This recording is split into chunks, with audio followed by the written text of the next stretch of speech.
want to speak about Arsenal though, because obviously a lot of people have been criticising Bukayo Saka for corners and stuff like that. And then now it's turned into this thing where it's become a thing where like if your team doesn't have someone that can beat the first man out of corners, you can't chat to. It's becoming this he's got Eriksen, so. But there's someone I want to speak about as well. It's Kai Havertz. Troops actually made a really good bit of analysis where he was saying that Arsenal didn't sign Chelsea Kai Havertz the same way that Chelsea have not signed. Can't remember what it was, but United have signed the Chelsea Mount, like based on how it was. No, he was saying that Chelsea haven't signed United's Sancho, and it made me think because ultimately, so he's saying Chelsea haven't signed United Sancho. He was saying Chelsea. He's saying Arsenal Chelsea haven't signed Chelsea's Havertz. But so what Sancho did you lot sign? That's what he said. Oh, they're jumping the gun. Let them cook. Let them cook. I'm going to let it go. You know, this is one of those beautiful ones you can swim back. They're jumping the gun. That's what he said. Anyway, all right. Sancho for me still needs more time to actually show what there is. But with the Havertz one, Havertz has now scored in 6 consecutive home games, or maybe it's 7. He's tied with Van Persie for doing that for them. It looks like he's got this grip between his teeth. There's not any talk about, we need a centre forward now. He seems to be at home there. And it made me realise that, profiling and how you get your players in is super important. Like, for what anyone had questions of Arteta, everyone that he's brought into that team, right now, if you look at it, is fitting what he needs them to do. Yeah. I guess the question I have for you guys is, if you look at their team and look at how they're performing, do you feel like with what they've got now, they can do better in those head-to-heads? Because we've seen against City. I mean, Arsenal are proven now in the big games. That's the thing about Arsenal. They're proven in the big game. Like, the funniest thing about Arsenal, like nearly all of their metrics for everything, they're top. It's like good enough to win the league. They just haven't. Like, no, that's just the reality. It's hard to look at any of their stats and be like, oh, that's where they didn't win it. They score a lot. They concede less. They're always up there in the XG. They're always on the against XG. They're at the bottom. You know what I mean? It's always good statistically. Really and truly, they just haven't got over the line for one reason or another. And I think now we're getting to that stage of fully just functional Arsenal. I do think as a pure entertainment value Arsenal, I remember I was talking about, I literally, 2 seasons ago when Arsenal came through Jesus, Zinchenko, I did a video basically talking about I would rather watch Arsenal than Man City. Like, I think they're the most entertaining team in the league, blah, blah, blah.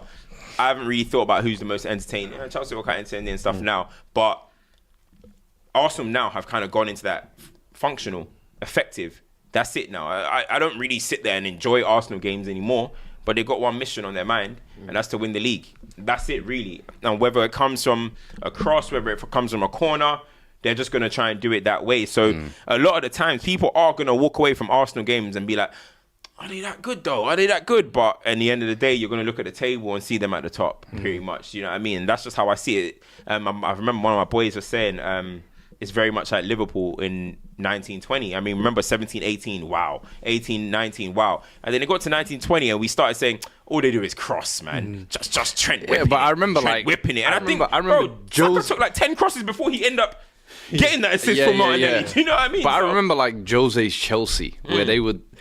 I think the issue is some people are saying maybe they're playing like this too early, too soon. But of course, with some of the away fixtures they've had, maybe they're not at fault for that. But I remember like Jose's Chelsea team, where the first half of the season it was 4-0, 5-0, swashbuckling football. And then I think it was a game after Swansea or something like that in January. And he just said, nope. Grind mode. No, it's after you, man. Was it after us? You got beat them. And he just went, okay, now it's just grind time. And I think some people might be saying, are you in grind mode almost too early, if that makes sense? I wouldn't... You could... I wouldn't say it's grind mode, but it is like... You got to do what... Let's just win by any means, Win by any means. So it is win by any means now. It is, for sure. The reason why I say you have to remember, we've just come off of the Euros, where he deliberately has a smaller squad. 2 of your main players have got to the final of that. You've got to... remember we said it. I feel like there's going to be times in the year where you're going to see certain Arsenal players, you won't see them for 2 weeks because it's been like, you're not playing this game because you need to rest. It is grind mode. I think he knows more than anyone else that in order to win this, we can't have any lapses in concentration. We can't have any lapses in our planning. We have to go meticulously week by week by week.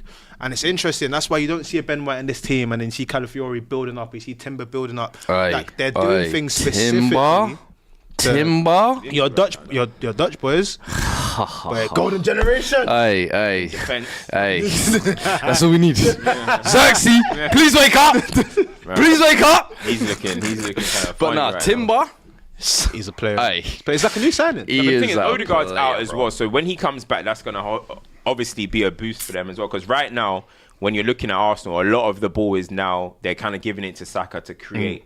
And most of the time, it's going to be a cross, but they're giving it to him a lot. He's kind of like the ball dominant one now. Saka's always been the safe. Odegaard was always the creative linchpin as well, Yeah. and they don't have a natural like-for-like replacement with that. What was interesting for me though in that game, seeing Havertz's performances, seeing Jesus as well, it's so mad how Man City outgrew Jesus and Zinchenko. And now we're at the point where Arsenal have also outgrown Jesus and Zinchenko. And initially when they came in, it was like, yo, these guys have got 4 titles. They're going to help us push. And it was like, Pep was actually right this whole time. Havertz has shown what it takes to kind of be that famous coaching comes quote. Yeah. You can only go you can only go so far when certain players are your top players. It's what you said about Bruno. Arsenal's level has outgrown a ceiling where for Jesus and Zinchenko, it's outgrown that, and that's why once upon a time it was wait for injuries and everything. Like these guys, like Zinchenko and Gabriel Jesus, as people say, everyone now says floor and ceiling. They lifted the floor. The ceiling was capped. Now you move them on, and Arsenal are better for it. Do you know what I mean? They're better for it. Jesus and Zinchenko, I'll be surprised to see them there next season. Yeah, facts. Well, you mentioned Odegaard. There's been a lot of conversation in terms of how Arsenal's approach has been without him. I know you say he's their creative linchpin. What have you made of that? A lot of people saying that Trossard looks good in the middle, Saka's been more creative and whatnot. Like there's sort of like, maybe when you've got someone that's like that and so intricate to what you do, you look for him so much. They've had to find other routes. What have you made of that? They still need Odegaard. I agree as well. They still need Odegaard. All of this talk that like, Saka looks more creative. Look at Saka's stats. They still need Odegaard, bro. Odegaard's still one of your best players, probably in a top 3, top 4 best player in the club. Facts. He's a captain. They still need him. So any talk about like life is good without Odegaard, come on, allow it. That's just an agenda, in my opinion. Odegaard's a top player. They need him. You know what I mean? They need him because it'll come down. Haven't we seen already? Like, I know Odegaard was playing in them games, but it'll come down to 1 or 2 or 3 games for why this team won't win the league, or you know what I mean? Even City, for Liverpool, whoever, it's going to come down a few games for why you won't in the league. And if Odegaard's not there, you're going to be saying, if we had Odegaard, the creativity, if we had... Odegaard needs to be back in. There's no Arsenal going forward without Odegaard, bro. Before we go to United, with Arteta, right, the way he plays football, there was always conversations about, son of Pep. Who do you think he's most alike as a manager? But we spoke about this before, though. What? That's David Moyes, mate. That's David Moyes. Why'd you ask? School of Moisey, bruh. Why'd you ask? Because it's not Pep. No, it's definitely not Pep. Man. No, it's not Pep. So you're saying David Moyes? Are you doing that because of the Pirates? Yeah. As soon as I called you a pirate, I was like, I might as well look the part now, you know what I'm saying? With a hoi, hey. Hey, you look like a fisherman.